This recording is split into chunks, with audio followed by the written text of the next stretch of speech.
The morning sun beat down mercilessly on the Arizona desert as Emma Wilson knelt beside the 500-yard target line at Frontier Shooting Complex.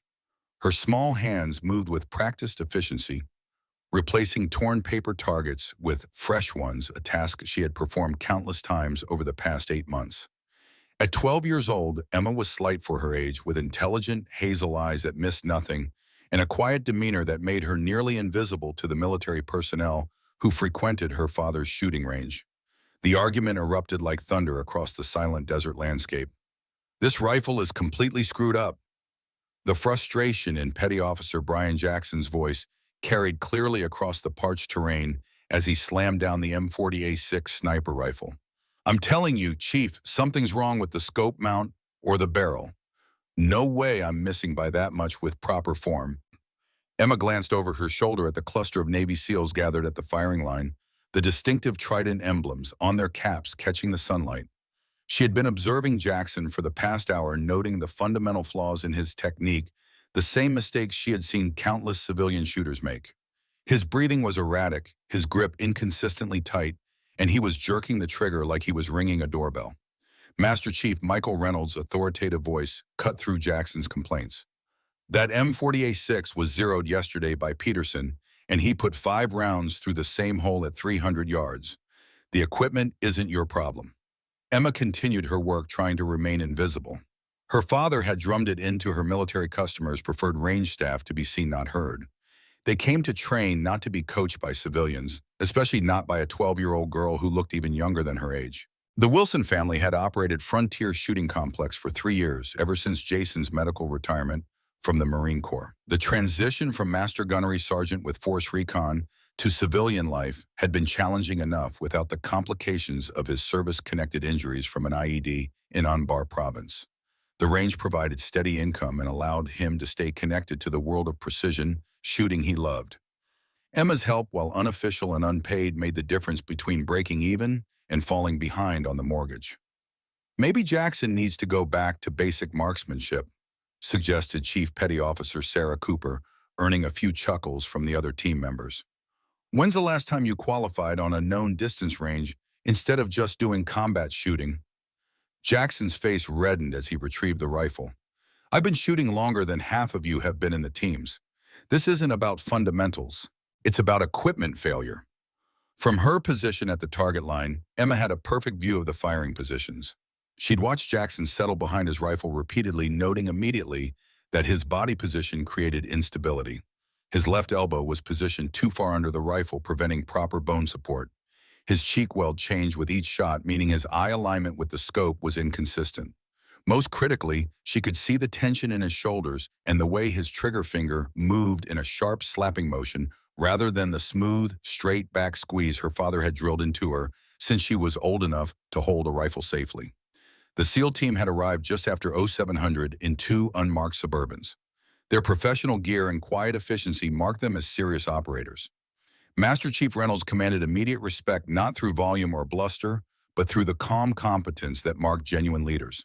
His team deferred to his judgment, naturally creating an atmosphere of disciplined focus that Emma found fascinating to observe. Jackson was different.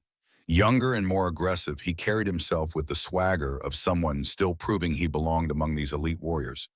Emma had seen the type before among civilian shooters who'd watched too many action movies and thought marksmanship was about looking cool rather than mastering fundamentals. But Jackson wasn't a civilian pretender. He was a Navy SEAL, which made his poor performance all the more puzzling. "Let me see your shooting position," Chief Cooper said, moving to observe Jackson more closely. Cooper was the only woman on the team, and Emma had noticed how the others respected her expertise without question. Jackson resumed his position behind the rifle, and even from 50 yards away, Emma could see the problems Cooper was identifying. The female SEAL made several small adjustments to Jackson's body position, but couldn't address the fundamental issues with his trigger, control, and breathing. "Better," Cooper said diplomatically, "but you are still fighting the rifle instead of working with it. Relax your grip pressure and focus on your breathing pattern." Jackson fired another 5-round group. Through her father's spotting scope, Emma could see the shots scattered across the target like a shotgun pattern. Each miss seemed to increase his frustration, creating a downward spiral that made his technique progressively worse. She found herself mentally coaching him, wishing she could offer the simple corrections that would transform his shooting. "Breathe through your shots," she whispered to herself. "Follow through on the trigger. Let the rifle recoil naturally." But Jackson couldn't hear her silent advice, and his teammates seemed more interested in good-natured ribbing than offering constructive help. Master Chief Reynolds was different, though. Emma noticed him studying Jackson's form with the analytical eye of someone who understood marksmanship mechanics. She could see him making mental notes, probably planning to address the issues during their debrief. The problem was Jackson's ego. His insistence that the equipment was faulty prevented any real learning from taking place. Every missed shot reinforced his belief that external factors were sabotaging his performance, creating a mental barrier that no amount of position adjustment could overcome. When Jackson finally exploded in frustration, cursing the rifle and throwing it down with dangerous carelessness, Emma felt her father's training kick in. Jason Wilson had never tolerated excuses or blame shifting during their practice sessions. "A craftsman never blames his tools," he'd say whenever Emma complained about her rifle's performance. "Master yourself first, then worry about equipment." The words left her mouth before her brain could engage the filter that usually kept her quiet around military customers. "The rifle's fine. You're pulling your shots left because you're anticipating recoil." The silence that followed felt like it lasted forever. 8 pairs of eyes turned to stare at the slight 12-year-old who had just critiqued a Navy SEAL's technique in front of his teammates. Emma's heart hammered against her ribs as she realized what she'd done, but there was no taking back the words now. Master Chief Reynolds stepped forward, his gray eyes studying Emma with curiosity rather than anger. "You think you know what he's doing wrong?" Emma nodded, her mouth suddenly dry. She'd committed herself now, and her father's voice echoed in her mind. "Never make a claim you can't back up." "His grip's too tight, and he's jerking the trigger," she said, surprised by how steady her voice sounded. "Plus his breathing's all wrong. He's holding it too long and creating muscle tension." Jackson scoffed, but Reynolds held up a hand to silence him. "And you think you can do better?" The challenge hung in the air like smoke from a fired cartridge. Emma looked at the M40A6 that Jackson had abandoned, then at the faces surrounding her. Some showed skepticism, others genuine curiosity. But Reynolds' expression suggested this wasn't just about proving a point to Jackson. He was genuinely interested in what she might be capable of. "Tell you what," Reynolds said, checking the rifle's chamber and safety. "Jackson has been trying to hit that target all day. You make the shot and I'll buy lunch for everyone here. You miss and you explain to my commanding officer why a civilian was handling military weapons." The stakes couldn't have been higher for a 12-year-old range assistant. But as Reynolds extended the M40A6 toward her, Emma thought of her father's countless lessons about confidence, preparation, and the importance of backing up your words with actions. She reached for the weapon, knowing that the next few minutes would change everything. "What's your background?" Reynolds asked, as Emma accepted the rifle, testing its weight and balance. "Military family," she replied, running her hands along the weapon to familiarize herself with its contours. "My father is Jason Wilson, retired Master Gunnery Sergeant, Marine Corps Force Recon. He taught me to shoot when I was 7. We've been practicing together for 5 years." One of the SEALs, Lieutenant Peter Taylor, whistled softly. "Wilson, the ghost of Fallujah, the sniper instructor from Camp Pendleton." Emma's head snapped up in surprise. "You know my father?" "Not personally, but every Marine Scout sniper knows of him," Taylor replied with newfound respect. He had 43 confirmed in Iraq. Had a reputation for turning average Marines into precision shooters before his medical retirement. "If you're his daughter, maybe this isn't as crazy as it sounds." The revelation changed the atmosphere immediately. Jackson's smirk faded, and even the skeptical team members began paying closer attention. Reynolds gestured toward the 500-yard target that had been frustrating Jackson all day. Same target, same conditions. One's running about 5 mm/yard from the left. You've got match-grade ammunition, and the rifle zeroed at 100 yards. He paused, studying her face. "You sure about this?" Emma nodded, though her mouth had gone completely dry. She'd made similar shots countless times with her father, but never under this kind of scrutiny. The range suddenly felt like a stage with 8 elite warriors as her audience and her credibility as the performance. But as she moved toward the firing line, Emma felt the familiar calm that always descended when she was behind a rifle. This was what her father had trained her for, even if neither of them had imagined it would happen quite like this. The weight of the M40A6 surprised Emma as she settled into position behind the firing line. Heavier than her father's Remington 700 with a different balance point and an optic that felt foreign against her cheek. She ran through her mental checklist, the same routine Jason had drilled into her during countless practice sessions. Before you demonstrate what Jackson was doing wrong, Reynolds said, his voice carrying across the suddenly quiet range, show us proper form first. Emma nodded, appreciating the chance to establish her credibility through teaching rather than just shooting. She positioned herself behind the rifle but didn't yet take aim. Instead, she turned slightly so the SEALs could observe her technique. Body position is everything, she began, settling into a textbook position. Your bones support the rifle, not your muscles. See how my left elbow is directly under the weapon? That creates a stable platform without creating tension. Cooper moved closer, studying Emma's position with professional interest. Good bone support. What about grip pressure? Firm but relaxed. Emma demonstrated, wrapping her hands around the rifle. My father always said it's like holding a bird, tight enough that it can't fly away, gentle enough that you don't hurt it. Too much grip pressure transfers muscle tension through the stock and throws off your natural point of aim. Taylor crouched beside her, examining her hand placement. That's textbook form. What about cheek weld? Consistent contact. Impian, Emma replied, settling her cheek against the stock. Same spot every time, so your eye alignment with the scope never changes. Watch what happens when I lift my head and resettle. She demonstrated the movement, showing how the crosshairs returned to exactly the same point on the target. Jackson had stopped scoffing now, paying genuine attention to her explanations. What about breathing? He asked, his tone less hostile. Cooper keeps telling me to relax, but how do you actually do that under pressure? Natural respiratory pause, Emma said, glad to address the question that was central to Jackson's problems. You don't hold your breath like you're underwater. You breathe normally, exhale about halfway, then pause naturally. Your body's relaxed, your heart rate's steady, and you're not creating muscle tension by forcing anything. She demonstrated the breathing technique, feeling her pulse slow as she found that natural pause between breaths. Most people either hold their breath too long or try to shoot while they're still breathing. Both create problems. Reynolds checked his watch, then looked toward the range office where Jason Wilson was visible through the windows processing paperwork. Your father knows you're giving marksmanship instruction to Navy SEALs. He knows I watch people shoot and think about what they're doing wrong, Emma replied honestly. But I've never actually coached anyone before. You learn a lot just by observing, though. Observing what specifically? Cooper asked, her instructor instincts engaged. Emma considered the question carefully. Patterns. The same mistakes happen over and over. People grip too tight when they're nervous. They rush their trigger pull when they're frustrated. They hold their breath too long when they're trying too hard to be perfect. After a while, you can predict what's going wrong just by watching their body language. Reynolds exchanged glances with several teammates. That's more insight than some instructors I've worked with. You really learned all this just from watching and practicing with my dad every weekend for 5 years, Emma added. He's big on understanding the why behind everything. Not just how to do something, but why it works and what happens when you do it wrong.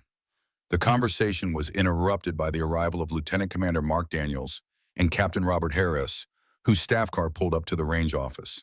Through the windows, they could see them speaking with Jason Wilson, all three men occasionally glancing toward the group on the firing line. That's our CO and his boss, Reynolds said quietly. They're probably wondering why we're running a marksmanship clinic instead of training. Daniels and Harris emerged from the office with Jason trailing behind them, all three men walking purposefully toward the firing line. Emma felt a flutter of anxiety as she recognized the expression on her father's face. Jason Wilson had perfected that particular look during his Marine Corps career, the one that meant someone was about to get a very direct conversation about their decisions. Master Chief, Daniels called out as he approached. I understand we have an interesting situation developing here. Reynolds straightened to attention. Yes, sir. Miss Wilson identified some technical issues with Jackson's shooting and offered to provide instruction. Daniel studied the scene, taking in the rifle in Emma's hands and the attentive semicircle of SEALs. Gunny Wilson tells me his daughter knows her way around a rifle, but this seems like an unusual training evolution. Jason stepped forward, his slight limp from his service injuries barely noticeable unless you knew to look for it. Sir, Emma has been around firearms her entire life. She understands safety protocols and has extensive range time under supervised instruction. The question isn't her qualifications, Daniels replied diplomatically, but whether this is appropriate use of training time for my people. Actually, sir, Cooper interjected, her technical explanations have been excellent. She's identified several fundamental issues that our standard instruction methods haven't addressed effectively. Daniels raised an eyebrow, such as, Emma felt 8 pairs of eyes focus on her again, but this time the attention felt less intimidating. Jackson is anticipating recoil and pulling his shots left. His grip pressure is too high, creating muscle tension that affects his natural point of aim. Plus, he's holding his breath too long, which spikes his heart rate and makes fine motor control harder. And you determined all this just by observation? Captain Harris asked, speaking for the first time. Yes, sir. The same problems show up with a lot of shooters. Once you know what to look for, the symptoms are pretty obvious. Harris looked at Jason, who nodded slightly. She's been watching people shoot here for months. Notices things that escape most observers. Jackson, Daniels called, is her assessment accurate? Jackson shifted uncomfortably but answered honestly. I don't know about the recoil anticipation, sir, but I have been gripping pretty tight and maybe holding my breath longer than I should. Show me, Harris said to Emma. Demonstrate proper technique, then explain what Jackson was doing differently. Emma settled back into position, running through her pre-shot routine with deliberate precision. She established her natural point of aim, checked her grip pressure, and found her breathing rhythm. The scope picture was clearer than what she was used to, and the 500-yard target seemed to leap into sharp focus. Natural respiratory pause, she said softly, settling the crosshairs on the center of the target. Steady trigger pressure, straight back, surprise break. The rifle fired with a sharp crack that echoed off the hills behind the range. Through the spotting scope, Reynolds watched as the bullet impacted dead center in the bullseye. Again, Harris said simply. Emma worked the bolt smoothly, chambered another round, and settled back into position. The second shot followed the first, then a third, all placed within a 2-inch group in the center of the target. The silence that followed was broken only by the distant sound of a hawk's cry. Harris studied the target through binoculars, then lowered them to look at Emma with something approaching amazement. Outstanding shooting, he said finally. Now show me what Jackson was doing wrong. Emma adjusted her position to mirror Jackson's earlier mistakes, demonstrating the unstable platform created by improper elbow placement, the inconsistent cheek weld, and the jerky trigger pull that had been scattering his shots. See how my natural point of aim changes when I grip too tight, she said, showing how muscle tension pulled the rifle off target. And watch what happens when I hold my breath too long. She demonstrated the tremor that developed after extended breath holding, making precise aim impossible. Cooper knelt beside her, studying the position changes. That's exactly what Jackson was doing. But how do you fix it under pressure? Easy to demonstrate when you're calm, harder to execute when you're being evaluated. Practice, Emma replied, unconsciously echoing years of her father's instruction. You drill the fundamentals until they're automatic. When pressure hits, you fall back on your training instead of trying to think your way through it. Harris nodded approvingly. Sound doctrine, Jackson. I want you to work with Miss Wilson on these fundamentals. Jackson looked embarrassed but nodded. Yes, sir. Captain Harris turned to Jason. Gunny, your daughter has quite a talent. Ever think about competitive shooting? Jason smiled proudly. She's always been more interested in the technical side than competition. Prefers understanding how things work to winning medals. Nothing wrong with both, Harris observed. Miss Wilson, that was impressive shooting under pressure. Most people would have choked with this many observers. Emma felt heat rise in her cheeks at the praise. Thank you, sir. My dad always says pressure is just another variable to account for, like wind or distance. Smart man, your father, Harris said, and he's raised a smart daughter. As Harris, Daniels, and Jason walked back toward the office, discussing the unexpected development, Reynolds gathered his team around Emma. All right, since you've just become our temporary marksmanship consultant, what other problems have you noticed? The question opened floodgates Emma hadn't realized existed. Months of observing shooters had given her a catalog of common errors and their solutions. Insights she'd never had occasion to share with anyone, except her father during their evening discussions about the day's observations. Taylor rushes his follow-through, she said, surprising the SEAL. You're lifting your head to see impact before the bullet clears the barrel.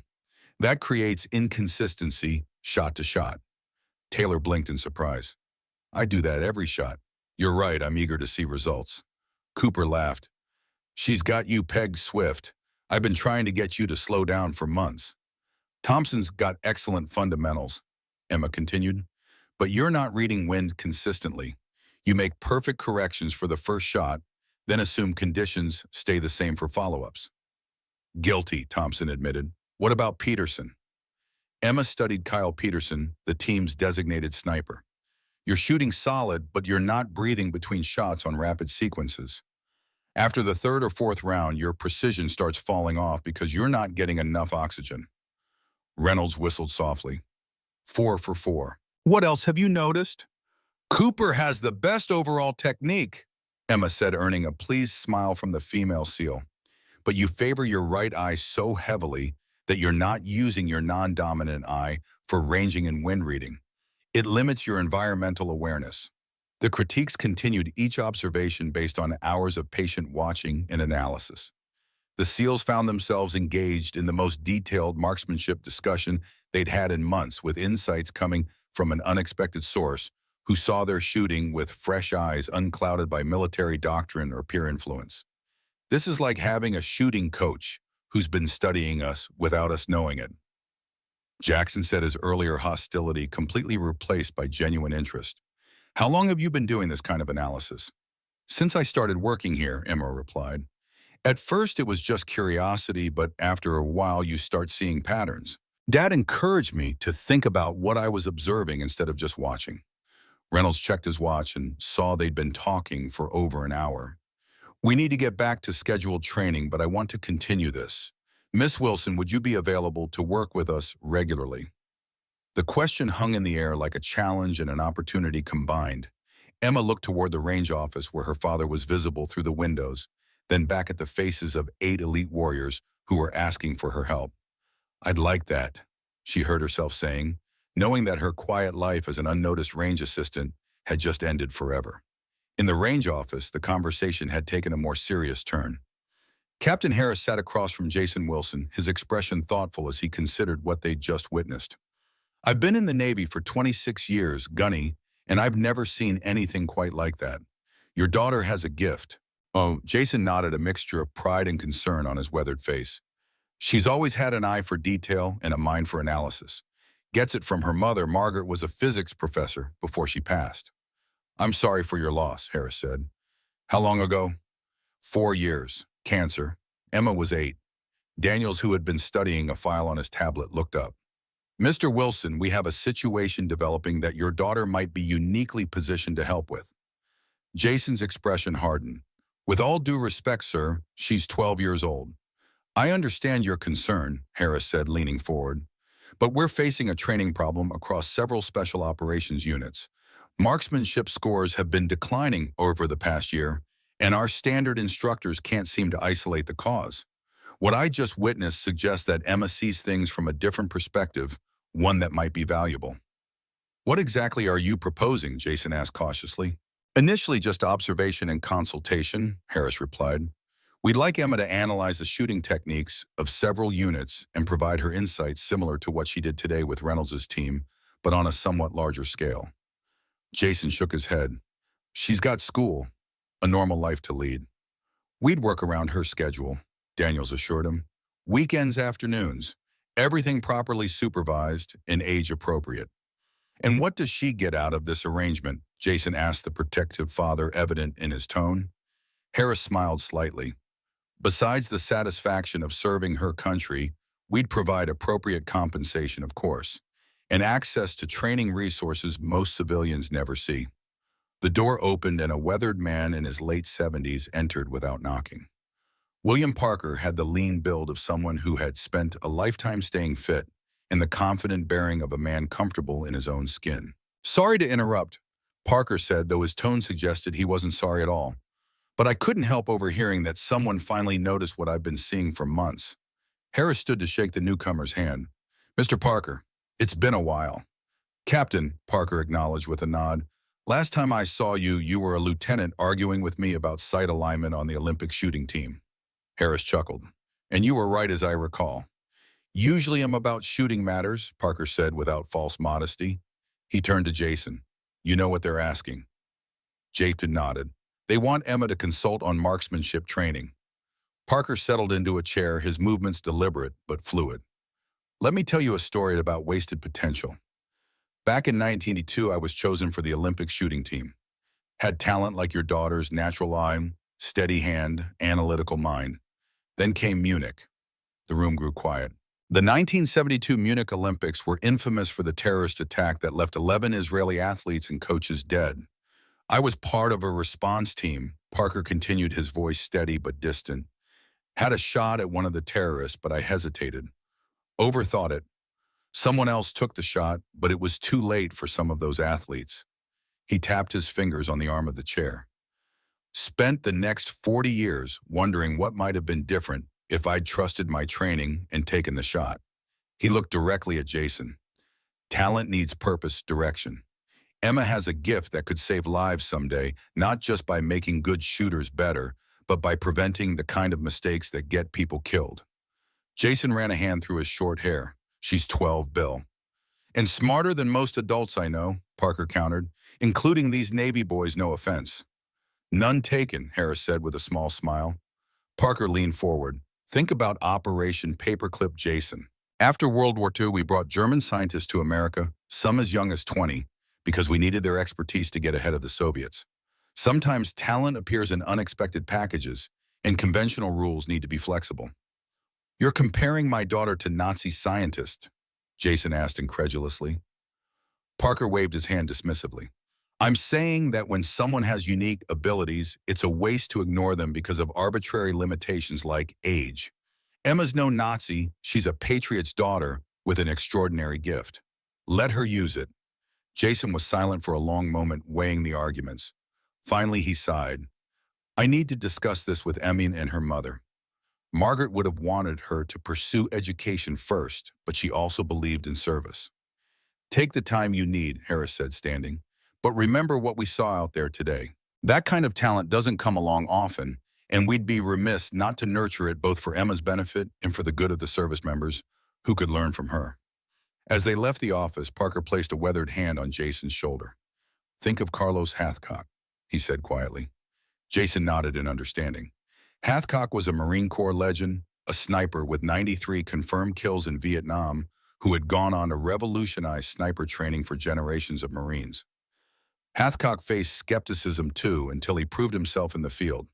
Parker continued, Emma won't be in combat, but she has the same potential to change how we approach marksmanship. Don't let fear hold her back from becoming who she's meant to be. Outside, Emma was finishing her impromptu clinic with the SEAL team. As Jason watched his daughter confidently explaining precision shooting techniques to elite warriors twice her age, he realized that the quiet, observant child he'd raised had already begun a journey that would take her far beyond the boundaries of their small desert range. The decision was hers to make, but he knew in his heart what she would choose. The same drive that had made him answer his country's call 2 decades earlier flowed in her veins too. All he could do now was guide her and ensure that the gifts she shared with the world didn't come at the cost of her childhood. 1 month later, Emma Wilson stood at the entrance to the Advanced Marksmanship Training Facility at Fort Huachuca, Arizona. The sprawling military installation stretched across the high desert landscape, its buildings a mix of modern architecture and historic structures dating back to the frontier days when soldiers had fought Apache warriors instead of modern adversaries. A uniformed Marine Corps sergeant checked her visitor badge, his eyebrows rising slightly as he read her age. 12, he asked, glancing at Jason, who stood beside her. She has special clearance from Admiral Harper, Jason replied, handing over an official letter with Navy letterhead. The sergeant studied the document, then nodded. Yes, sir. Building 237 down that road about half a mile. They're expecting you. As they drove toward their destination, Emma stared out the window at the military vehicles and uniformed personnel moving purposefully across the base. 1 month had transformed her life in ways she was still struggling to comprehend. Her agreement to consult with the SEAL team had expanded into a classified program examining marksmanship deficiencies across multiple special operations units. Nervous, Jason asked, glancing at his daughter. Emma shook her head, then reconsidered. Maybe a little. It's different from the range. You'll do fine, he assured her. Just remember what we talked about. Observe first, speak second, and don't let anyone pressure you into commenting before you're ready. Building 237 appeared ordinary from the outside, a nondescript concrete structure with minimal windows and a secure entry point. Inside was a different story. After passing through multiple security checkpoints, they were escorted to a state-of-the-art shooting facility unlike anything Emma had ever seen. Computer systems monitored shooter performance in real time. High-speed cameras captured the minutest details of form and technique. Environmental conditions could be controlled or modified to simulate any operational scenario. Lieutenant Commander Daniels met them at the entrance to the main range.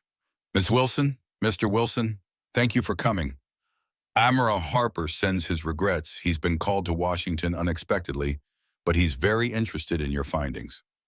Emma nodded, suddenly aware of the weight of expectations on her slender shoulders. Across the facility, she could see operators from multiple branches.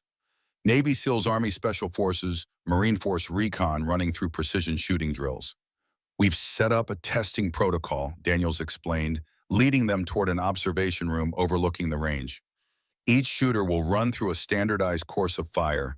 We'd like you to observe without comment first, then provide your analysis afterward.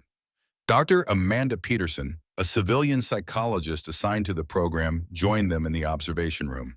Emma, I'll be working with you during this project, she explained. My role is to help translate your observations into actionable training methodologies. I'm also here to ensure that this experience remains positive and educational for you.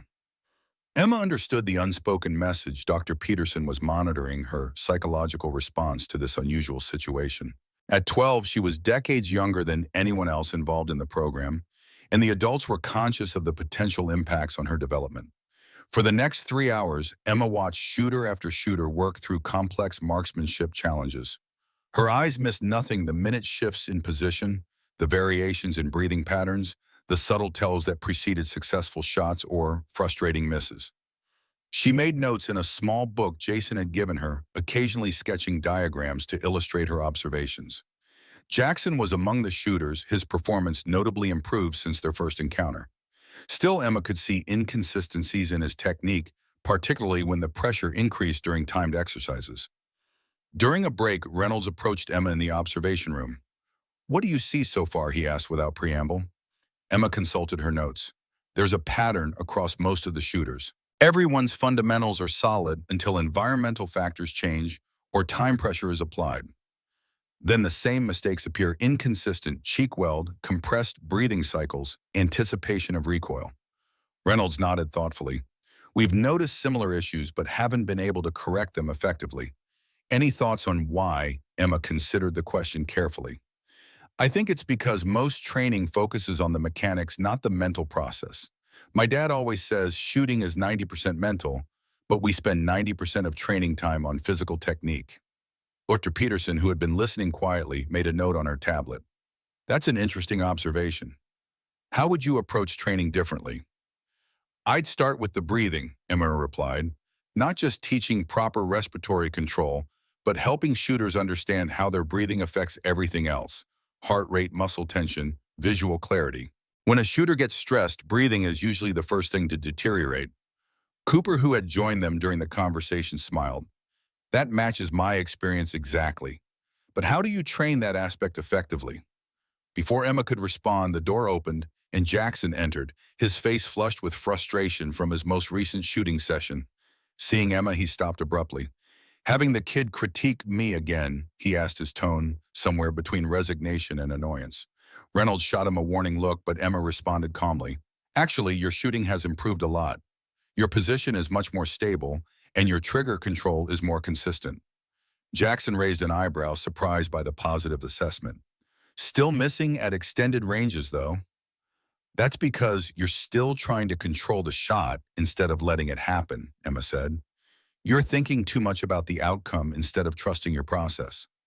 Jackson's expression suggested he wanted to argue but couldn't find the flaw in her logic. After a moment, he nodded. Fair enough. What would you suggest? Next time you're on the line, try focusing entirely on your breathing rhythm instead of the target. Make that your only goal: perfect breathing. Don't worry about where the shots go at first. Just establish a consistent respiratory pattern and maintain it through an entire string of fire. The simple suggestion was met with skepticism, but when Jackson returned to the range an hour later, the improvement was immediate and dramatic. By focusing solely on his breathing, he removed the anticipatory tension that had been disrupting his natural point of aim. His five-shot group at 600 yards, which had previously been scattered across 8 inches, suddenly tightened to less than 3. "I'll be damned," Daniels muttered, watching through the observation window. Such a simple adjustment, but none of our instructors thought to isolate that variable. Dr. Peterson smiled. Sometimes it takes a fresh perspective to see what's been in front of us all along. The rest of the day followed a similar pattern. Emma observed, analyzed, and offered targeted suggestions that addressed the root causes of performance issues rather than their symptoms. By the end of the session, she had developed specific recommendations for 6 different shooters, each tailored to their individual patterns and challenges. As they were preparing to leave, Captain Harris joined them, having arrived from Washington during the afternoon. "I've been reviewing the results," he said to Jason. "Your daughter's insights have produced more improvement in one day than we've seen in the past 3 months. I think we need to expand the scope of this project." Jason's protective instincts immediately surfaced.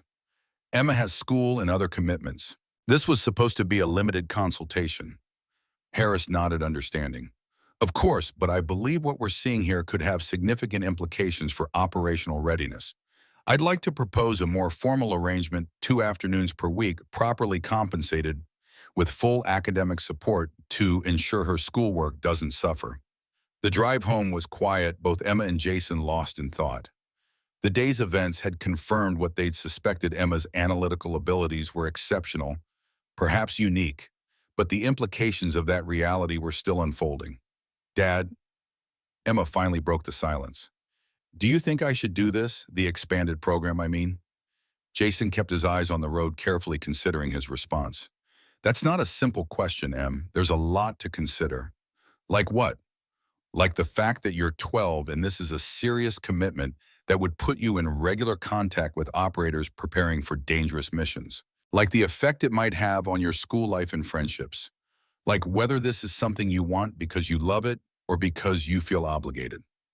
Emma stared out at the desert landscape, watching the saguaro cacti cast long shadows in the late afternoon sun. "I do love it," she said softly. "I love seeing the patterns and helping people improve.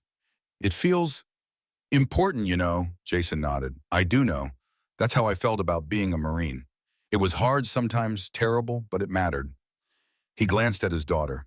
"But I was an adult who chose that path.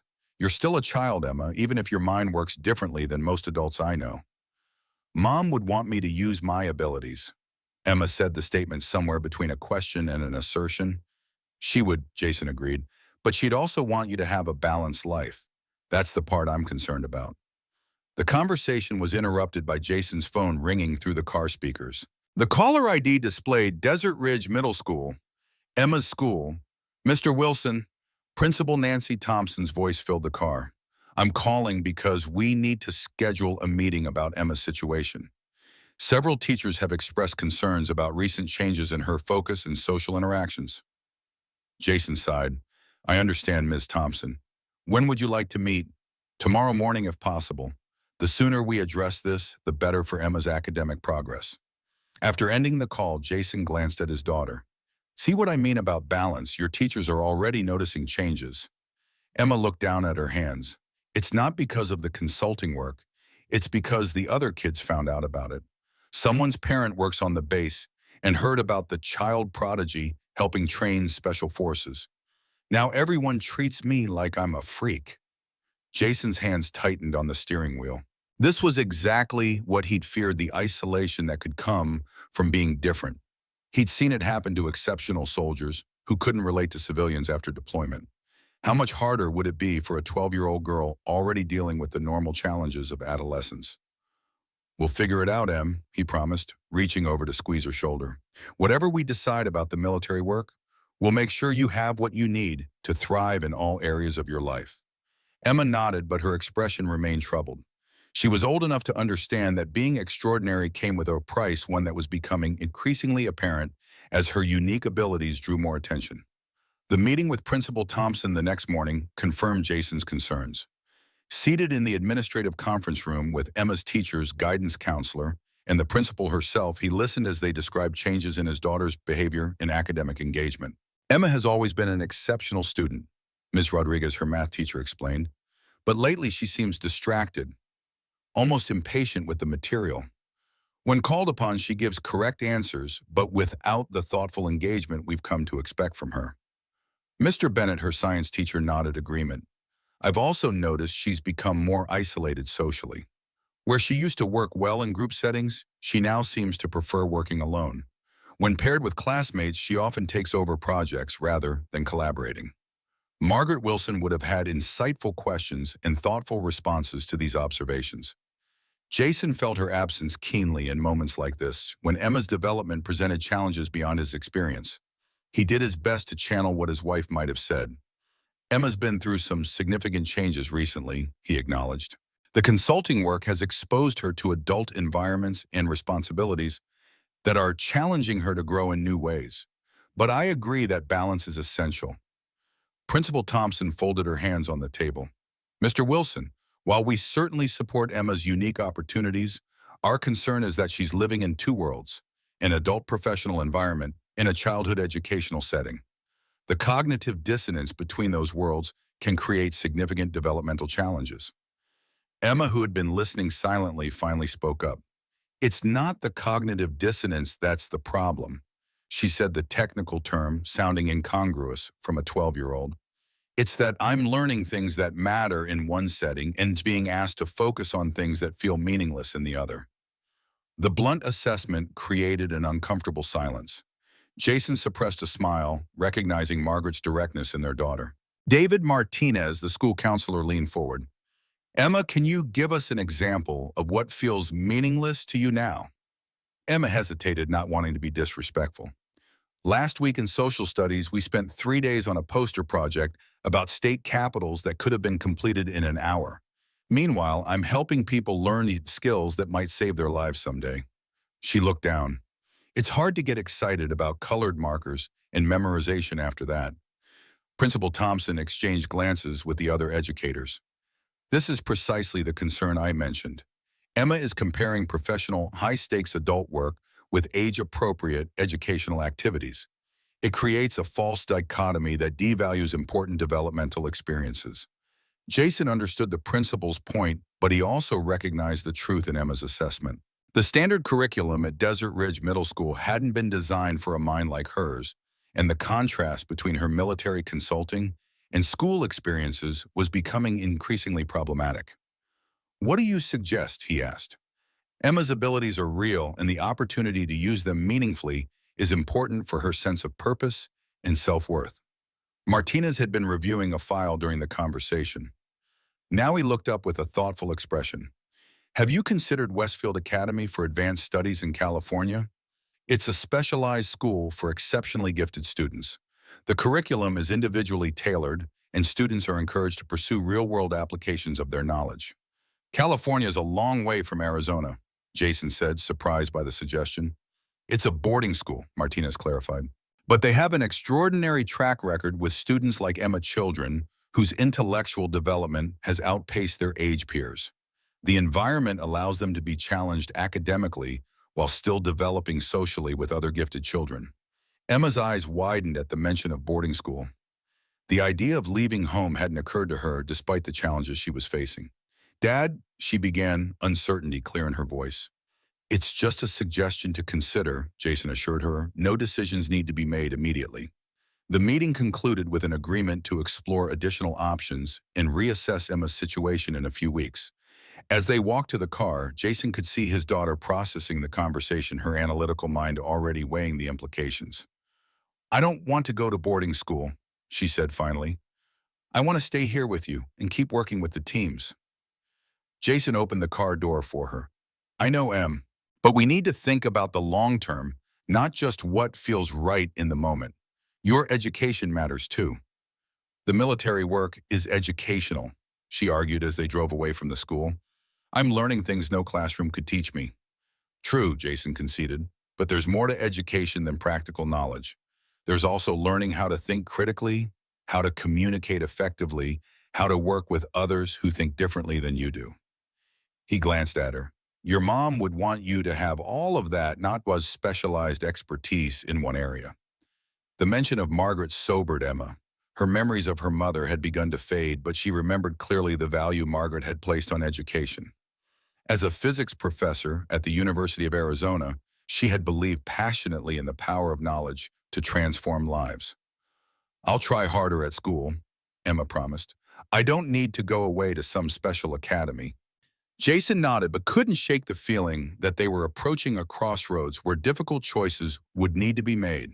His daughter's extraordinary abilities were both a gift and a challenge, one that would require careful navigation in the months ahead. The next few weeks brought new complexities. Emma's consultation with the military expanded despite Jason's reservations. What had begun as targeted marksmanship analysis evolved into a comprehensive evaluation of training methodologies across multiple special operations communities. Captain Harris arranged for Emma to observe joint training exercises involving both Navy and Marine Corps units, hoping her fresh perspective might identify integration issues that veteran instructors had missed. The results exceeded everyone's expectations. She sees patterns we've been blind to for years, Harris reported during a secure video conference with Admiral James Harper, the four-star admiral who had taken a personal interest in the program. It's not just individual techniques, but systemic training gaps that create performance inconsistencies when different units operate together. Harper, a career naval officer with a reputation for innovative thinking, studied the preliminary data with interest. And you're confident in the reliability of these observations, given the analyst's age and inexperience? Sir, I've verified her findings personally, Harris assured him. What makes Ms. Wilson unique isn't just her analytical capability, but her freedom from institutional bias. She hasn't been trained to see things the way we've always seen them, so she notices discrepancies our own instructors have been programmed to overlook. Harper nodded thoughtfully. Captain, I believe we need to formalize this arrangement. The NATO Joint Precision Engagement Competition is scheduled for 3 months from now. Our performance has been declining for the past 3 years. I want Miss Wilson involved in preparing our team. Harris hesitated. Admiral, that would require a significant time commitment. There are considerations regarding her age and education. I'm aware of the unusual circumstances, Harper interrupted. But we're talking about a competition that has strategic implications for allied interoperability. If Ms. Wilson can help reverse our performance decline, the benefits outweigh the complications. He leaned forward. Make it happen, Captain. Whatever resources you need. The directive from Admiral Harper set in motion a chain of events that would fundamentally alter Emma's path. Within days, a formal proposal arrived at the Wilson home, a civilian consultant contract that would involve Emma in preparing the U.S. team for the NATO competition with appropriate compensation, educational accommodation, and psychological support services. When Emma read the document, her eyes widened at the scope of what was being proposed. This wasn't just occasional consultation. It was a part-time professional position that would require significant commitment and involve international exposure. They want me to help train the actual competition team, she asked, looking up at her father. That's a big deal. Jason nodded gravely. It is, and it's a big decision, one that will affect your schooling, your social life, and your future options. He sat down beside her at the kitchen table. Before you get too excited, I think we should talk to someone who understands what this kind of early specialization can mean. Emma knew immediately who he meant. William Parker had become a regular visitor to the range since her initial demonstration with the SEALs. The former Olympic shooter and military veteran had taken a grandfatherly interest in Emma's development, offering wisdom drawn from his own experiences. That evening, they visited Parker's home, a modest ranch house whose interior revealed his remarkable life journey. Display cases held Olympic memorabilia alongside military honors. Photographs showed a younger Parker with presidents and world leaders. Books on ballistics, military history, and psychology filled custom shelves. So they've offered you the big chair, Parker said, after hearing about the NATO competition proposal. He settled into a well-worn leather armchair, his weathered hands cradling a mug of coffee. Quite the vote of confidence. Emma nodded, perched on the edge of his couch. But Dad's worried it's too much too soon. Parker studied her thoughtfully. Your father's a wise man. Let me tell you a story about what happens when talent meets opportunity before wisdom has a chance to catch up. He pointed to a silver medal in a display case. Munich, 1972. I was 22 and the best shot the U.S. had seen in a generation. Perfect technique, perfect concentration, perfect confidence. I took silver instead of gold because I hadn't yet learned that perfection is the enemy of excellence. Emma leaned forward, intrigued by the distinction. What do you mean? I mean that I was so focused on executing flawlessly that when conditions changed unexpectedly, Senya, I couldn't adapt. My Soviet competitor took gold because he understood something I didn't, that excellence is about resilience and adaptation, not just technical mastery. Parker set his mug down and fixed Emma with a penetrating gaze. After the games, I was recruited by the military for specialized training roles. Like you, I had a gift for analyzing performance and suggesting improvements. I threw myself into that work completely 12, 14 hours a day, 7 days a week. I became the best technical instructor the program had ever seen. His expression grew distant, and I missed everything else life had to offer. By the time I realized what was happening, I was 50 years old with nothing but my expertise to show for 3 decades of life. No family, no broad education, no experiences outside my narrow specialty. He leaned forward. Do you understand what I'm saying, Emma? She nodded slowly. You think I should turn down the NATO position? No, Parker surprised her by saying, I think you should consider it carefully alongside other opportunities that would develop different aspects of your potential. He glanced at Jason, like that Westfield Academy your counselor mentioned. Emma's eyes widened. You told him about that? Jason nodded. Bill and I have been talking about your future. He has some insights I thought you should hear. Parker rose and walked to a bookshelf, returning with a prospectus for Westfield Academy. I made some calls, he explained. They're very interested in your application, especially when I mentioned your work with military precision performance analysis. The director of research thinks your observational methodologies could have applications beyond marksmanship. Emma took the brochure, surprised by the direction the conversation had taken. You think I should go to boarding school instead of working with the NATO team? I think, Parker said carefully, that true excellence requires breadth as well as depth. The academy would challenge you intellectually across multiple domains while giving you social connections with peers who understand what it means to be different. He tapped the NATO proposal. This would develop your specialized expertise, but in a narrower context. Why not both? Emma asked pragmatically. Parker smiled. That's the question that he hoped you'd ask. The right answer is rarely either or when it comes to developing exceptional talent. The key is finding the right balance and sequence. Jason leaned forward. What would you recommend, Bill, if Emma were your daughter? The older man considered the question carefully. I'd recommend Westfield for her primary education with continued military consultation on a limited structured basis. The academy can provide the broad foundation she needs, while the practical application of her skills through military work would keep her grounded in real-world impact. He looked directly at Emma. You have a gift that can save lives and advance our understanding of human performance. But that gift will serve you and others better if it's part of a complete person, not your entire identity. The conversation continued late into the evening, exploring options and implications that Emma had never considered. Parker spoke with the wisdom of someone who had learned difficult lessons through personal experience, and his perspective helped her see beyond the immediate appeal of the NATO opportunity. As they drove home, Emma was uncharacteristically quiet, processing the evening's discussion. Finally, she turned to her father. I think I want to visit Westfield before making any decisions, she said. But if I did go there, would I still be able to help with the NATO competition? It feels wrong to walk away when they need me. Jason smiled at his daughter's sense of duty. I'm sure we could work something out. The competition is 3 months away, and Westfield doesn't start until fall. That's plenty of time to fulfill your commitment to the military team while preparing for a new educational chapter. The decision wasn't made that night, but the path forward had begun to clarify. Emma would need to balance her extraordinary gift with the broader development necessary for long-term fulfillment, a challenge that would require careful navigation and wise counsel in the months ahead. 2 weeks later, Emma found herself facing an unexpected challenge.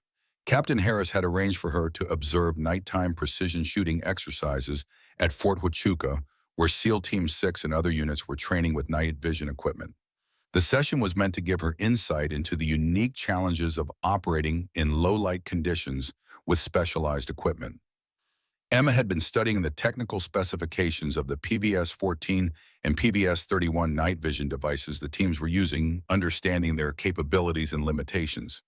But what caught her attention immediately was the dramatic inconsistency between daylight and nighttime performance for many operators. Their fundamentals completely break down when they switch to night vision, she observed to Dr. Burr Peterson, who had become her regular companion during these sessions. It's like they're different shooters entirely. Reynolds, who was overseeing the training, nodded grimly. It's a persistent problem. Some operators maintain 90% of their daylight accuracy under night vision conditions. Others drop to 50% or worse. We haven't been able to identify why. Emma watched carefully as Jackson took his position on the firing line. Despite their rocky beginning, he had become one of her most diligent students, applying her recommendations with disciplined focus. Yet tonight his performance was erratic, tight groups interrupted by inexplicable flyers that missed the target completely. When he finished his rotation, Jackson approached Emma and Reynolds with visible frustration. "Something's off with this equipment," he insisted, echoing his complaint from their first meeting. "I'm doing everything right, but the shots aren't going where they should." Emma held out her hand. "May I look through your night vision quickly?" Jackson handed over the PVS-31, and Emma carefully positioned it in front of her eyes, mindful of the expensive equipment. She didn't sight through a rifle, but simply observed the target area, adjusting the focus and making slight changes to the position of the device relative to her eye. After a moment, she handed it back. "It's not the equipment," she said. "It's eye relief and focal plane discrepancy." "English, please." Jackson requested, his earlier hostility now replaced by genuine desire to understand. "The reticle in your scope appears to be floating at a different distance than the target," Emma explained. "Your brain is trying to focus on two different focal planes, simultaneously creating eye strain and subtle distortions in your sight picture.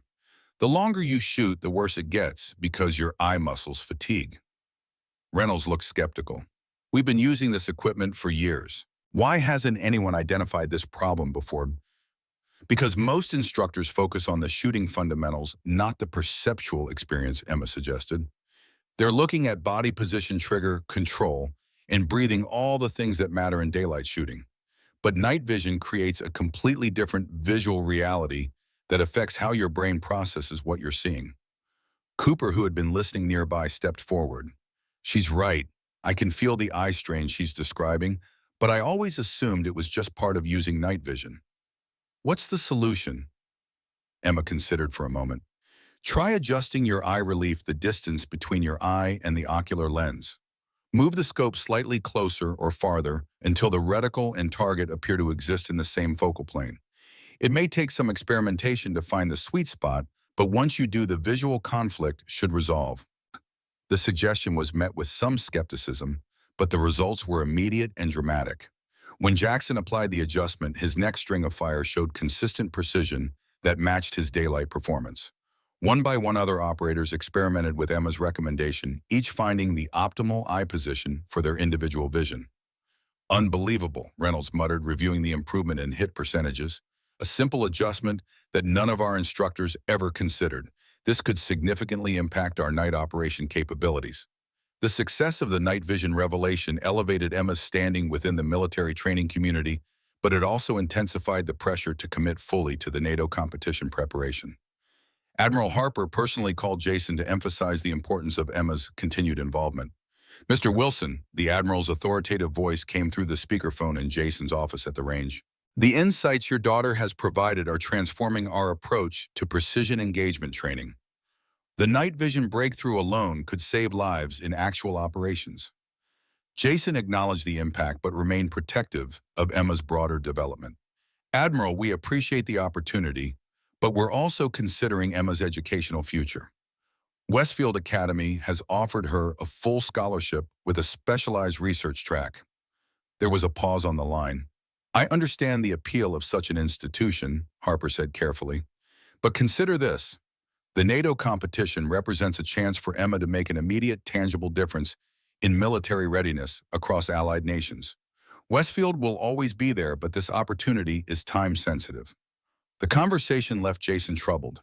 The Admiral's arguments were compelling, but they focused entirely on the military's needs rather than Emma's long-term development. It was Parker's warning incarnate, the temptation to develop extraordinary talent in a narrow channel rather than nurturing the whole person.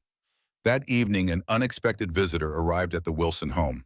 Sarah Cooper stood at the door in civilian clothes, her military bearing still evident in her posture and alert eyes.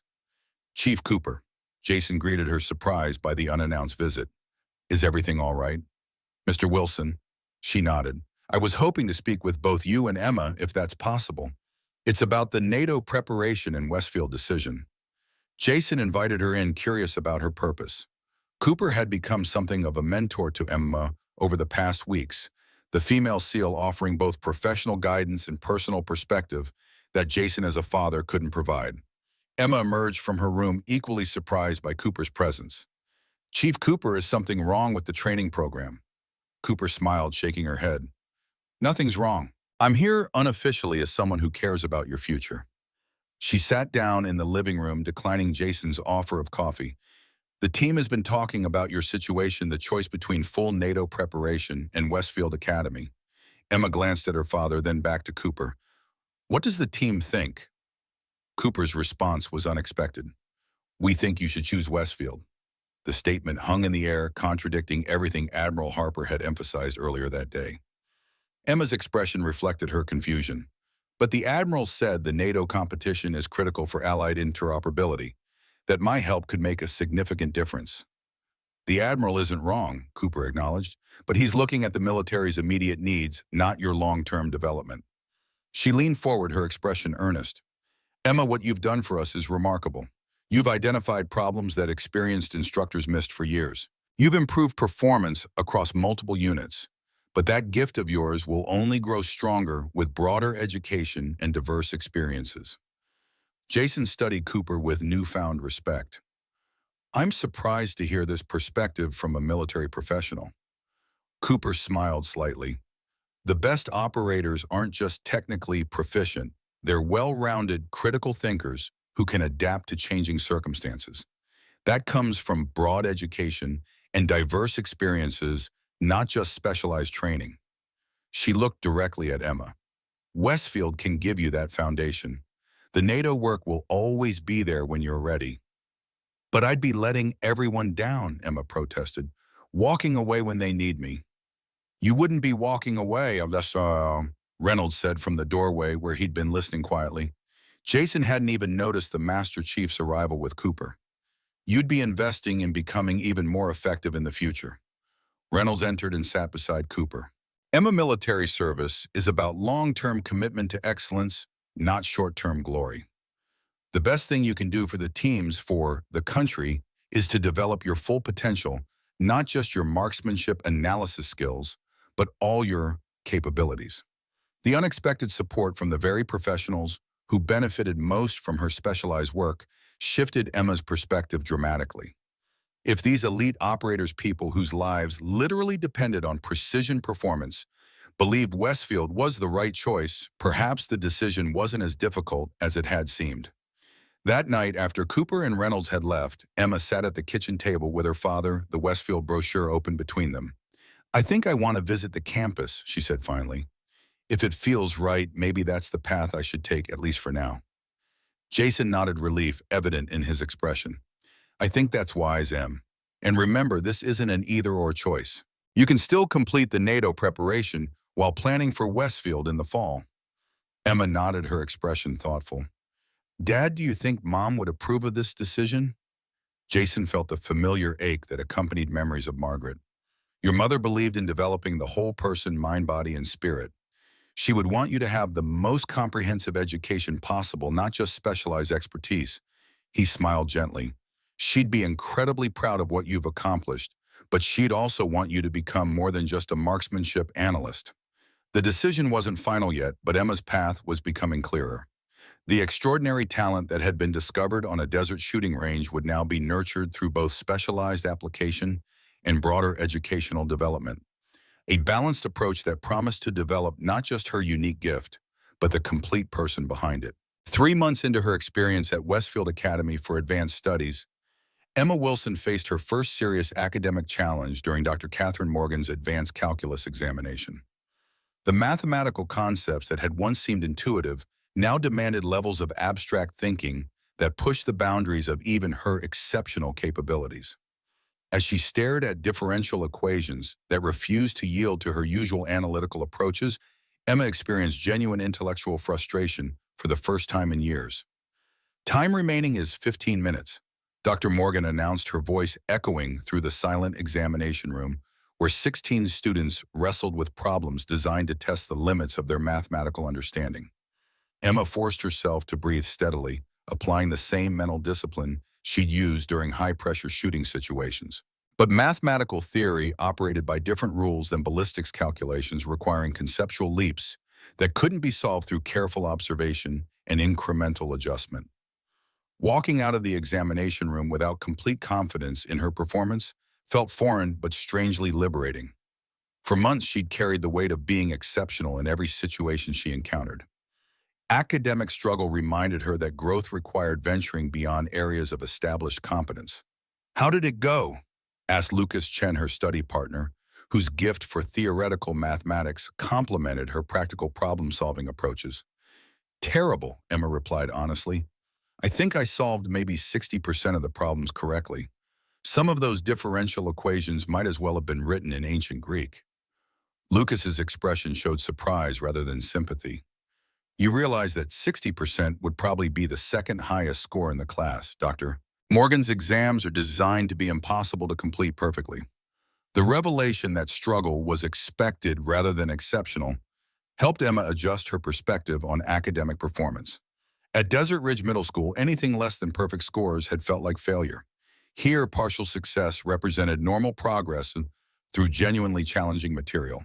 Her dormitory room had become a hub of collaborative studying where students with diverse specialties worked together on complex projects. Tonight, Lucas was helping Olivia Matthews with physics calculations for her music composition research, while Emma assisted both with statistical analysis for their theoretical work. "Your marksmanship background is really useful for this probability stuff," Lucas observed as Emma walked him through error distribution calculations.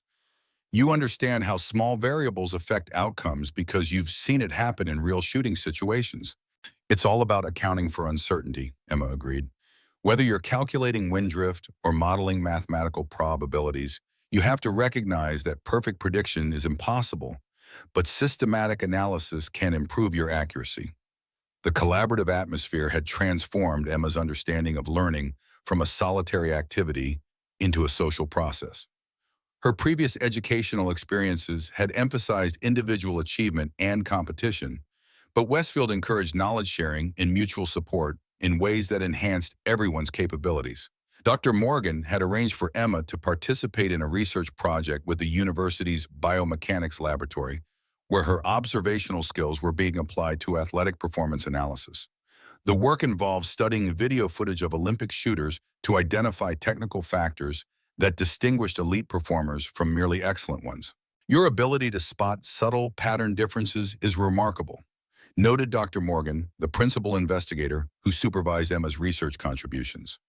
"Most biomechanical analysis requires sophisticated computer modeling to identify the variables you can recognize through visual observation. The research was yielding insights that could benefit both competitive shooting and the broader understanding of precision motor control." Emma's unique background allowed her to bridge the gap between theoretical biomechanics and practical shooting application in ways that purely academic researchers couldn't achieve. "Have you considered graduate school in biomechanics or sports science?" Dr. Morgan asked during one of their weekly meetings.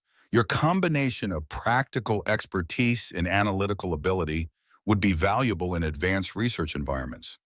The suggestion represented another expansion of Emma's potential career paths. 6 months earlier, her future had seemed limited to military consulting or competitive shooting. Now academic research offered opportunities to contribute to knowledge development at fundamental levels while maintaining connections to her marksmanship interests. "I'm not sure I'm ready to think that far ahead," Emma replied.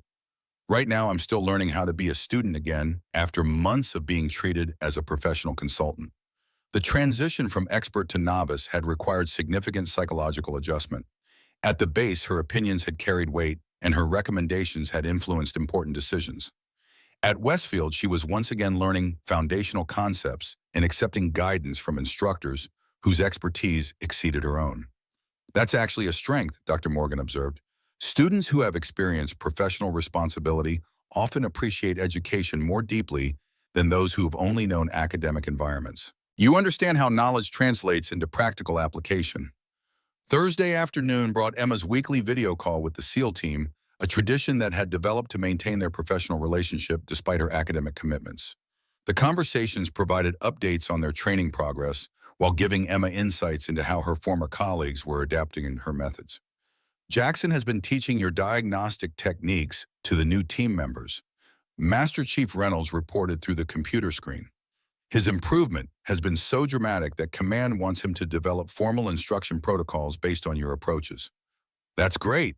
Emma replied, genuinely pleased that her methods were being institutionalized rather than lost when she left. Is he documenting the specific observation criteria and correction sequences? Better than that, Cooper interjected, moving into camera range. He's creating video training materials that break down your diagnostic process step by step. Future instructors will be able to learn your techniques even if they never worked with you directly. The knowledge that her contributions would outlast her direct involvement provided deep satisfaction.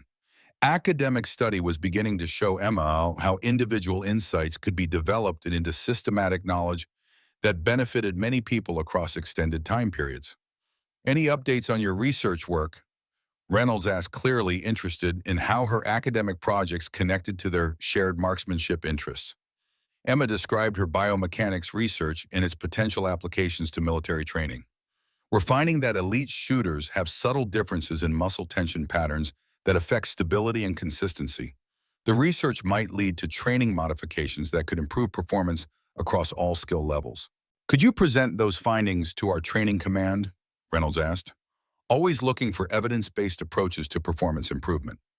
The request highlighted how Emma's new academic work was enhancing rather than replacing her military consulting capabilities.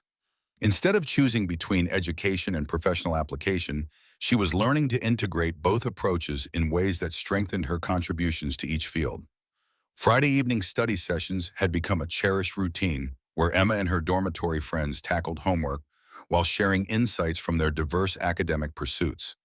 Tonight's conversation ranged from Lucas's quantum mechanics problems to Olivia's music theory compositions to Emma's statistical analysis projects.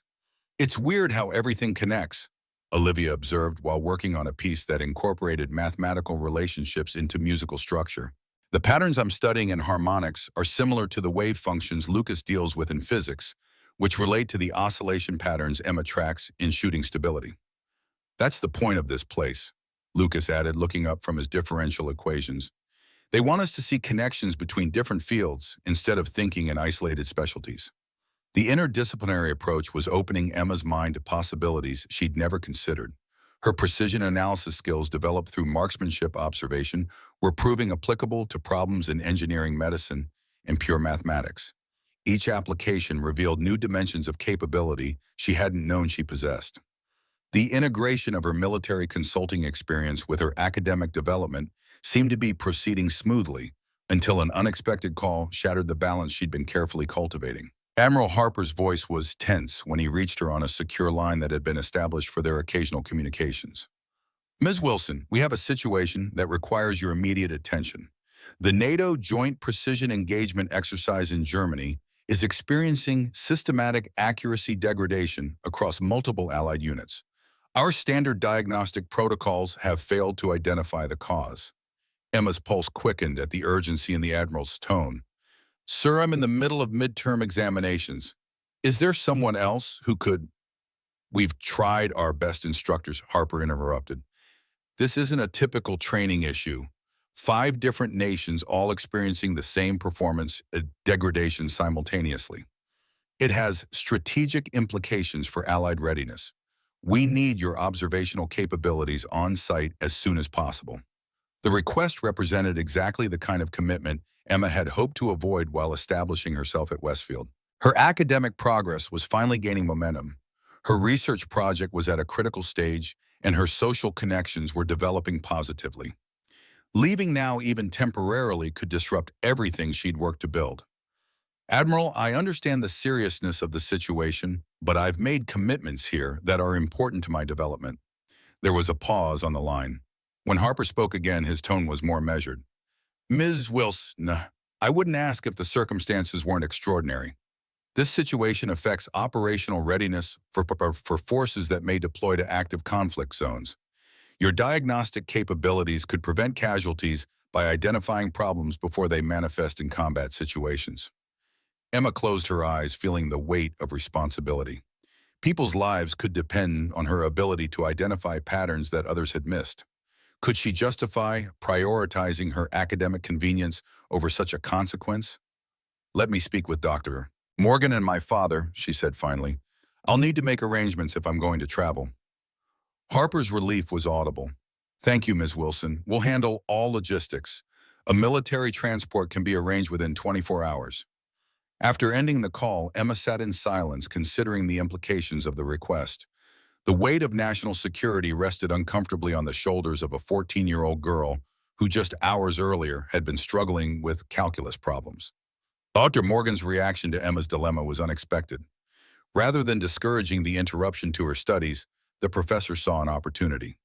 This is exactly the kind of real-world application we encourage at Westfield, she explained, studying Emma across her office desk. What if we structured this as an academic research project? You could document your methodology, analyze the cross-cultural factors affecting international cooperation, and produce a case study suitable for publication. Emma blinked in surprise. You want me to turn a NATO crisis into a school project? I want you to integrate your unique consulting capabilities with academic rigor, Dr. Morgan clarified. Instead of seeing these as competing demands, recognize how each strengthens the other. Your academic training enhances your analytical capabilities, while practical application gives purpose to theoretical knowledge. Within 72 hours, Emma found herself on a military transport aircraft bound for Grafenwohr training area in Bavaria, accompanied by Dr. Morgan and two graduate students who would help document the project. Jason had reluctantly agreed after extensive security assurances from Admiral Harper. Master Chief Reynolds met her at the German base, his expression reflecting the seriousness of the situation they were confronting. 4 different nations, 6 separate units, all experiencing accuracy problems that started 3 weeks ago. British SAS, German, KSK, French Special Forces, and 2 of our own SEAL teams. Any common factors in their training, environments, or equipment? Emma asked as they drove through the sprawling military complex. That's what we need you to determine, Reynolds replied. Everything looks normal to our instructors, but something is systematically degrading performance across all participating units. The international training facility buzzed with controlled tension as elite soldiers from different nations struggled with shooting problems that threatened the exercise's primary objectives. Language barriers and cultural differences complicated the diagnostic process, but Emma's reputation had preceded her arrival. Commander John Morrison of the British SAS provided the first briefing on his unit's difficulties. Our lads are experienced operators with years of combat deployment history. These accuracy problems appeared suddenly and have resisted all our standard remedial training approaches. Can you show me their shooting positions and describe the specific symptoms? Emma asked, it settling into the analytical mindset that had served her well in previous diagnostic situations. Morrison led her to the range where British operators were conducting qualification shoots with obvious frustration. Through her spotting scope, Emma observed shot patterns that were consistently scattered in ways that suggested systematic rather than random problems. There, she said, after watching several shooters, see how all the shots are drifting in the same direction. That's not individual technique variation. That's an environmental factor affecting everyone similarly. She moved between different firing positions, noting that the drift patterns changed based on location, but remained consistent for shooters in the same positions. After an hour of careful observation, she identified the source of the problem. Your range has been modified recently, she announced to the assembled instructors. Someone installed new backstops or target systems that are creating wind patterns different from what these ranges normally produce. Major Hans Schmidt, the German range officer, confirmed her suspicion. Yes, new target mechanisms were installed last month to accommodate electronic scoring systems, but the ballistic specifications should not have changed. The targets aren't the problem, Nemsa explained, pointing toward the newly constructed earthworks. Those berms are creating wind eddies that didn't exist before. The electronic systems work fine, but the modified terrain is producing unpredictable air currents that affect bullet trajectory. The discovery led to detailed environmental analysis that revealed how seemingly minor construction changes had altered the range's ballistic characteristics. Wind patterns that had been consistent for decades were now creating turbulence that even experienced shooters couldn't compensate for without understanding the new conditions. "How did you identify the problem so quickly?" asked Commandant Philippe Dubois of the French forces. "Our best instructors have been studying this for weeks without success." "Fresh eyes," Emma replied, echoing William Parker's wisdom from months earlier. "You were all looking for problems with shooters or equipment. I was looking for anything that could affect accuracy, including environmental changes that might not be obvious to people who use this range regularly."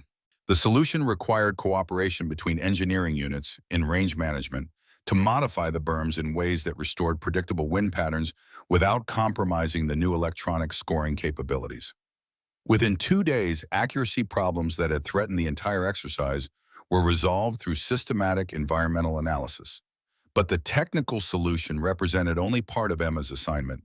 The cultural and educational aspects proved equally challenging as she worked with military personnel from different national traditions and training philosophies. "Your diagnostic approach is quite different from our institutional methods," observed Major Patricia Williams of the Royal Marines. "We tend to focus on individual correction while you examine systemic factors first." "Both approaches have merit," Emma replied diplomatically. "Individual correction works when problems are isolated to specific shooters. Systemic analysis is more effective when multiple people experience similar difficulties simultaneously." The international cooperation required delicate navigation of cultural differences and professional pride. Each nation's representatives wanted to contribute meaningfully to the solution while avoiding any appearance of requiring assistance from foreign sources, especially a civilian teenager. "Perhaps we could frame this as collaborative research rather than problem-solving," suggested Major Schmidt, the German exercise coordinator. "Everyone contributes expertise while learning from other nations' approaches to training challenges." The reframing allowed all participants to save face while benefiting from shared knowledge and diverse perspectives. Emma's role evolved from external consultant to facilitating communication between different national approaches to marksmanship instruction. Her evening reports to Dr. Varma. Morgan, via secure video connection, captured both the technical aspects of the problem-solving process and the interpersonal dynamics of international military cooperation. The academic documentation requirement was transforming practical experience into scholarly analysis. "You're observing how cultural factors affect technical communication," Dr. Morgan noted during one of their calls. "That's valuable research material for understanding how expertise transfers across different organizational contexts." The deployment's final day brought a joint shooting demonstration where representatives from all participating nations achieved scores that exceeded their pre-problem baselines. The environmental modifications had not only resolved the accuracy issues, but had actually improved range conditions beyond their original specifications. "Ms. Wilson," Admiral Harper said during the closing ceremony, "your contribution here extends beyond solving technical problems. You've demonstrated how systematic analysis can enhance international cooperation and improve overall training effectiveness." The formal recognition felt different from her earlier military acknowledgments. Instead of celebrating exceptional shooting ability, the ceremony honored analytical thinking and cultural sensitivity that had served broader strategic objectives. Commander Morrison approached her privately after the ceremony. "Would you consider working with British training units in the future? Your methods could benefit our instructor development programs." Similar requests came from German and French representatives, each suggesting potential collaboration opportunities that could expand Emma's international experience while contributing to Allied military capabilities. The possibilities were exciting but also overwhelming in their scope and implications. Flying back to the academy, Emma reflected on how much her perspective had changed since her initial involvement with military training.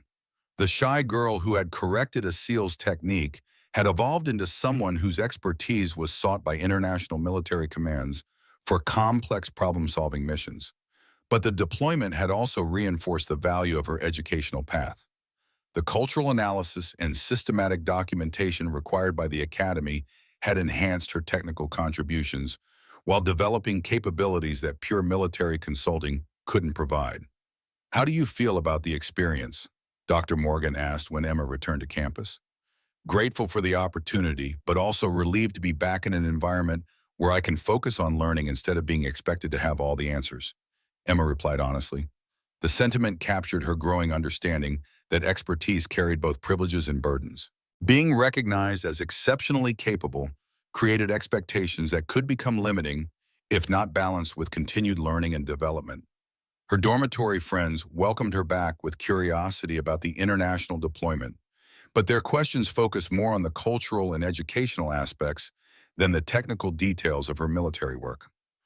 The academy environment had taught them to value diverse experiences while maintaining perspective about individual achievements. "Did you learn anything that applies to your other research projects?"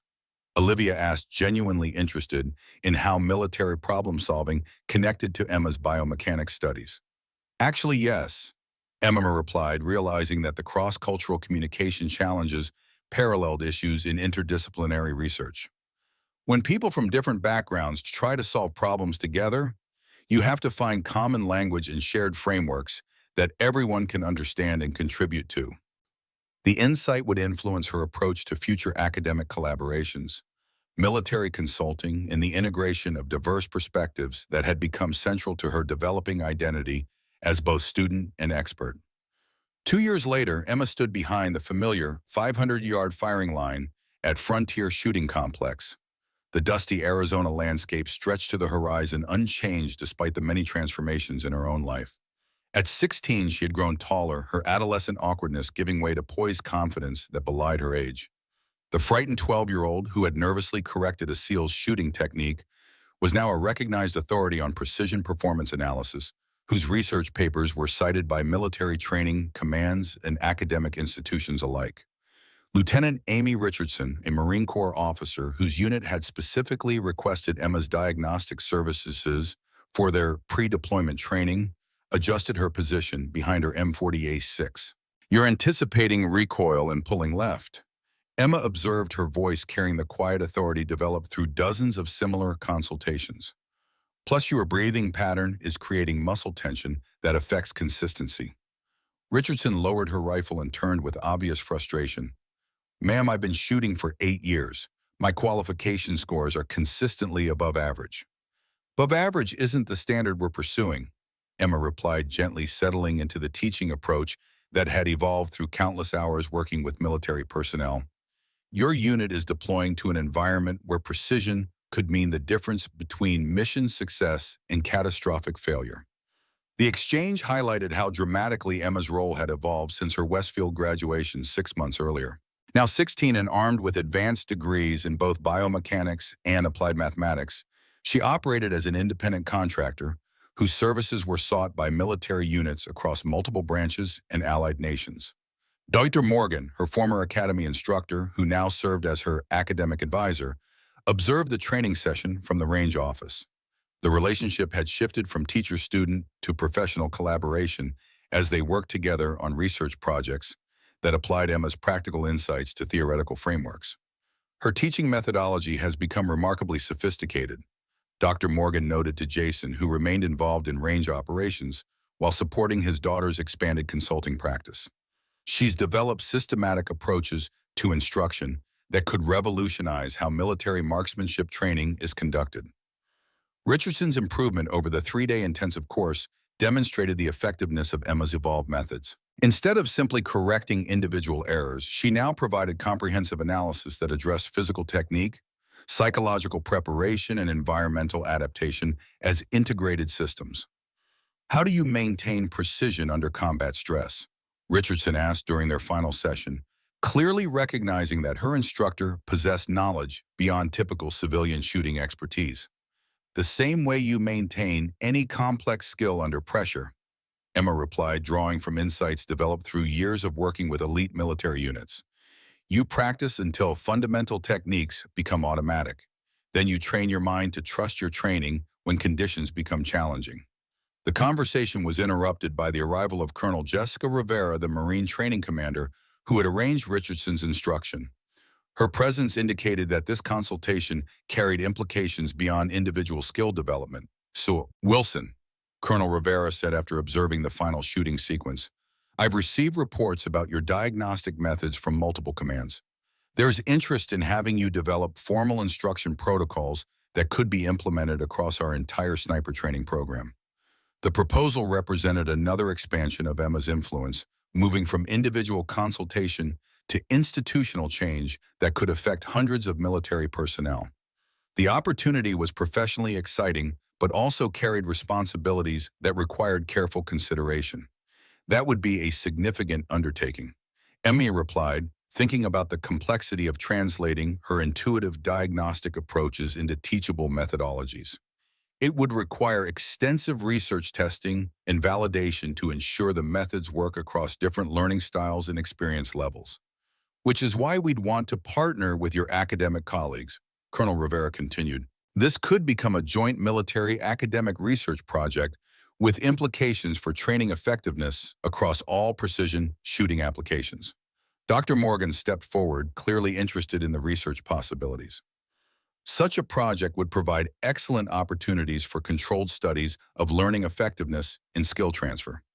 We could gather data that benefits both military training and educational theory. The discussion continued through the afternoon as they explored how Emma's practical expertise could be systematically studied and formally implemented.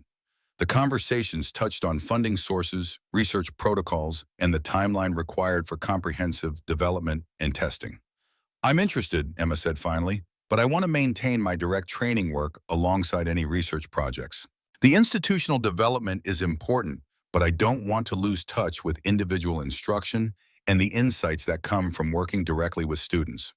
William Parker joined them for dinner that evening, his presence providing continuity between Emma's early development and her current achievements. The conversation ranged across her experiences over the past 4 years, the lessons learned, and the possibilities that lay ahead. You've accomplished more by 16 than most people achieve in entire careers, Parker observed, but you've also maintained the curiosity and humility that will serve you well as opportunities continue expanding. Sometimes I wonder if I'm moving too fast, Emma admitted. The academy taught me the value of comprehensive development, but these professional opportunities keep pulling me towards specialization. Balance is an ongoing process, not a permanent achievement, Jason noted, drawing from his own experience, navigating military and civilian careers. The key is making conscious choices about how you allocate your time and energy rather than simply reacting to whatever opportunities appear. The family discussion touched on long-term planning and the integration of personal goals with professional obligations. Emma's success had created possibilities that required strategic thinking about sustainable career development and life satisfaction. What makes you happiest about your current work? Jason asked, seeking insight into his daughter's evolving identity and priorities. Emma considered the question carefully. Helping people discover capabilities they didn't know they possessed. Whether it's a struggling Marine who develops confidence through improved shooting or a research colleague who finds new applications for biomechanical analysis, I'm most satisfied when my work enables other people's success. The insight revealed how much Emma's perspective had matured since her early days as a range assistant. Success was no longer measured by personal achievement or recognition, but by the broader impact of her contributions to other people's development and institutional improvement. Master Chief Reynolds arrived the next morning with his current SEAL team, continuing the tradition of periodic training sessions that had maintained their professional relationship through all of Emma's educational and career transitions. The team now included several members who had never worked with her before, creating opportunities to demonstrate how her methods had evolved. Show them the stress inoculation protocols you developed at the academy, Reynolds suggested as they prepared for advanced training scenarios. These guys need to understand how to maintain precision under extreme pressure conditions. Emma had indeed developed innovative approaches to combat stress training, combining biomechanical analysis with psychological preparation techniques. The methods had proven effective during multiple deployment preparations, reducing accuracy degradation under stress by measurable percentages. Physical stress and psychological stress affect shooting performance differently, she explained to the assembled SEALs. Understanding these differences allows you to develop specific countermeasures for different types of pressure situations. The training session demonstrated sophisticated instruction methods that integrated multiple academic disciplines with practical application. Emma's teaching had evolved from intuitive observation to systematic methodology, backed by research evidence and validated through repeated implementation. Petty Officer Brian Jackson, now a team leader himself, worked with the newer SEALs to implement Emma's techniques. 4 years ago, she helped me understand why my fundamentals were breaking down under pressure. Now I'm teaching those same concepts to the next generation of operators.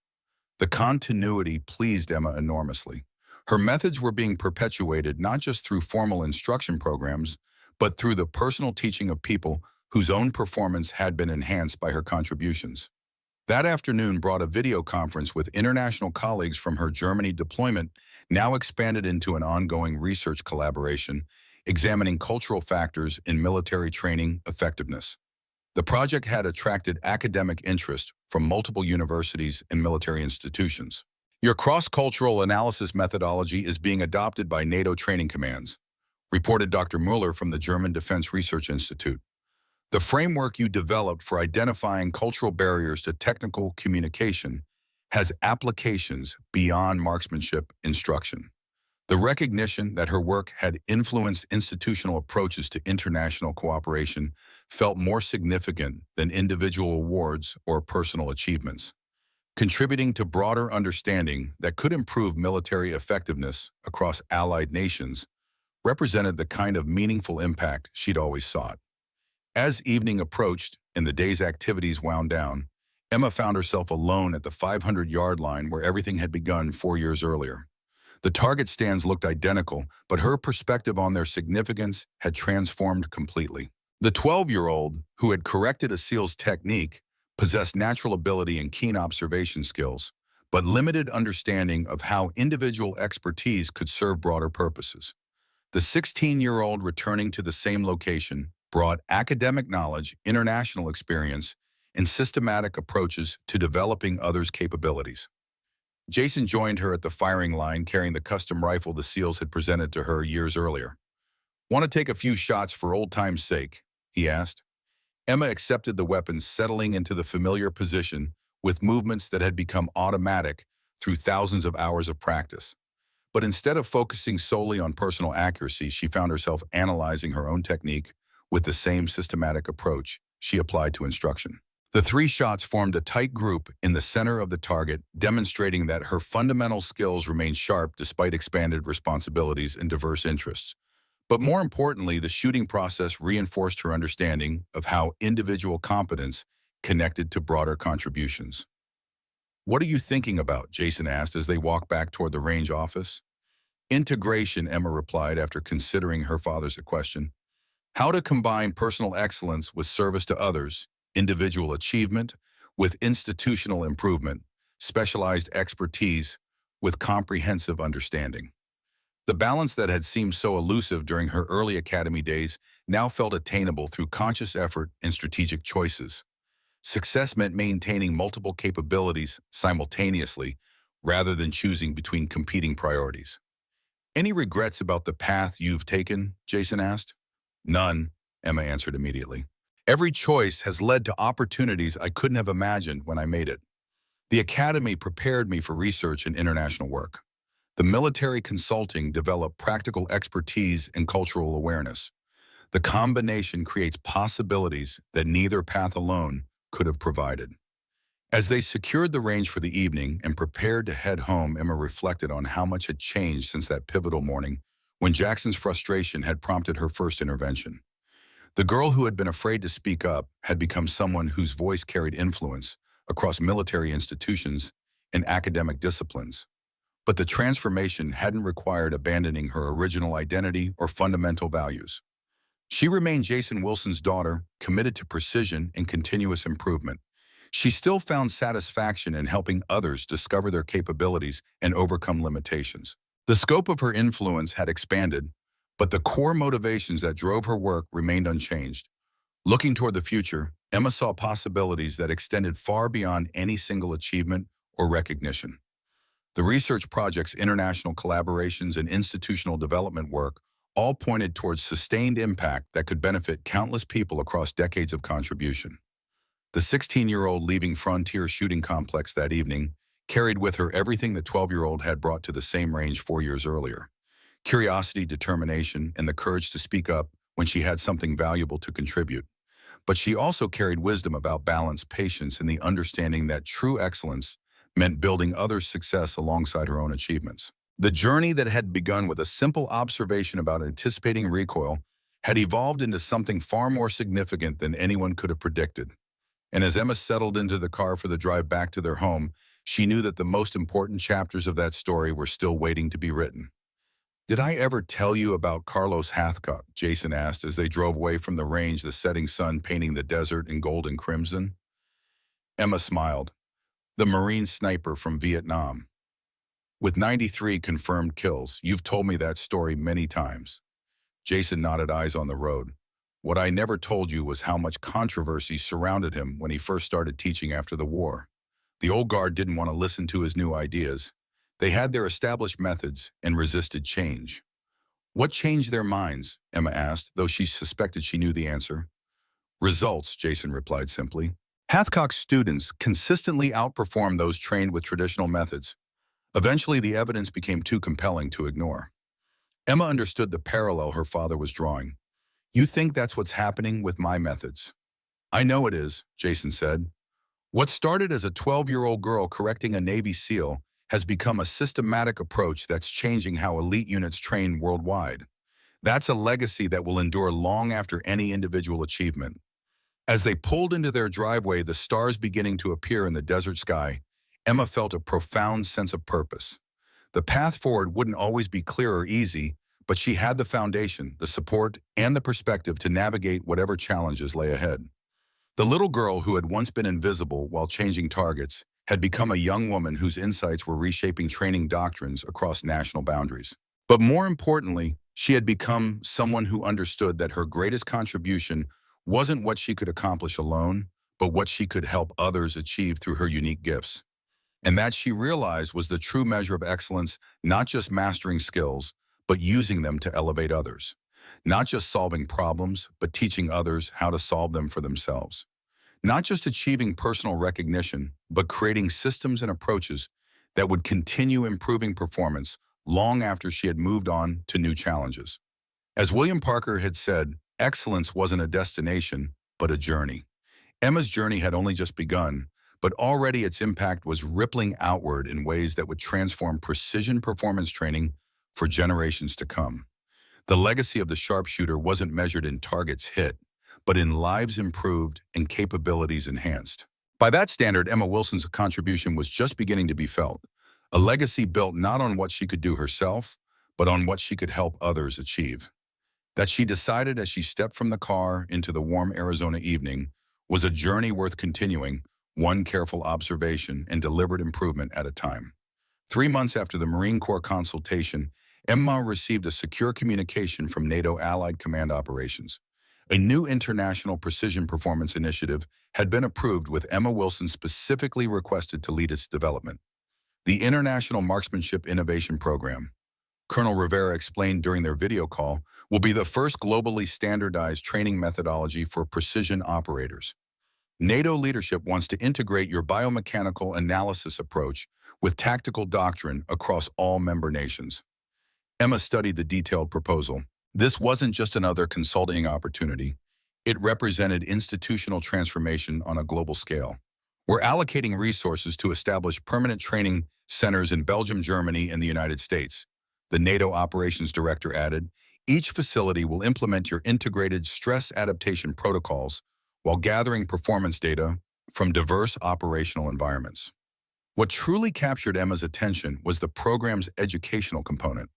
The Wilson method will become standardized curriculum for both military and law enforcement, Dr. Morgan noted, reviewing the documentation.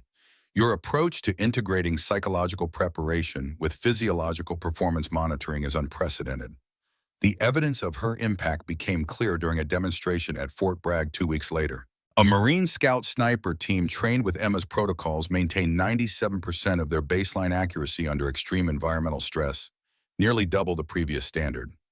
6 months ago, these same operators showed 50% performance degradation under identical conditions. Captain Harris remarked, studying the data. The difference is statistically extraordinary. That evening, Jason and Emma stood at the edge of Frontier's property, watching the sunset paint the desert horizon. I've made my decision, Emma said, her voice steady with a conviction. I'm accepting NATO's proposal, but with conditions. The program must include civilian applications, biomechanical research for disabled veterans, and adaptive sports programs. Jason nodded with pride. Your mother would approve. Using military expertise to help those who've sacrificed the most. Emma smiled, watching the last light fade behind distant mountains. The legacy isn't about perfect shots or training manuals. It's about helping people discover capabilities they never knew they had. 1 month later, as Emma boarded a military transport bound for NATO headquarters in Brussels, the journey that began with a 12-year-old girl correcting a Navy SEAL had transformed into a global initiative that would redefine human performance training for generations to come. The sharpshooter's legacy wouldn't be measured in bullseyes or medals, but in the thousands of lives that would be saved through enhanced capabilities and the profound understanding that excellence wasn't a destination.